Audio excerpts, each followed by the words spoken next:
पुढची आणखीन एक महत्त्वाची बातमी आता आपण पाहणार आहोत। भोपाळमध्ये सोनिया गांधी यांच्या विमानाचं इमर्जन्सी लँडिंग करण्यात आल्याची ही बातमी आहे। सोनिया गांधींचं विमान हे बंगळुरूहून दिल्लीला जात होतं, मात्र विमानाचं प्रेशर डाऊन झाल्यानं इमर्जन्सी लँडिंग करावं लागल्याची माहिती मिळते। अधिक माहिती या संदर्भातली आपण जाणून घेणार आहोत। लक्ष्मण घाटोळ आपले प्रतिनिधी आपल्या सोबत आहेत सध्या। लक्ष्मण, काय नेमका हा सगळा प्रकार आहे?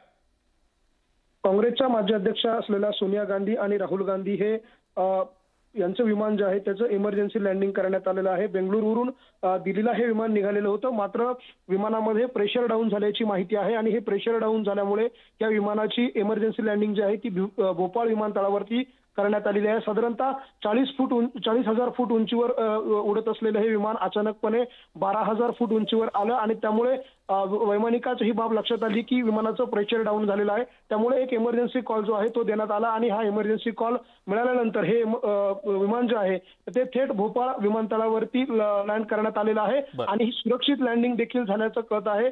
सोनिया गांधी यांच्यासोबत राहुल गांधी देखील होते। हे इमर्जन्सी लँडिंग झाल्यानंतर सोनिया गांधी आणि राहुल गांधी हे दोघेही आता भोपाळ विमानतळावरती आहे आणि रात्री 9:30 वाजता इंडिगो विमानाने ते पुन्हा दिल्लीच्या दिशेने रवाना होणार असल्याची माहिती आहे। मात्र अचानक मिळालेल्या माहितीने तर काँग्रेसचे सगळेच पदाधिकारी नेते जे आहे ते भोपाळ विमानतळावर दाखल झाले आणि त्यांनी या सगळ्या प्रकरणाची विचारपूस केली। आता पुढच्या काही वेळामध्ये सोनिया गांधी आणि राहुल गांधी पुन्हा एकदा इंडिगो विमानाने आता दिल्लीच्या दिशेने रवाना होणार आहेत। लक्ष्मण, धन्यवाद सविस्तर माहिती दिली त्याबद्दल।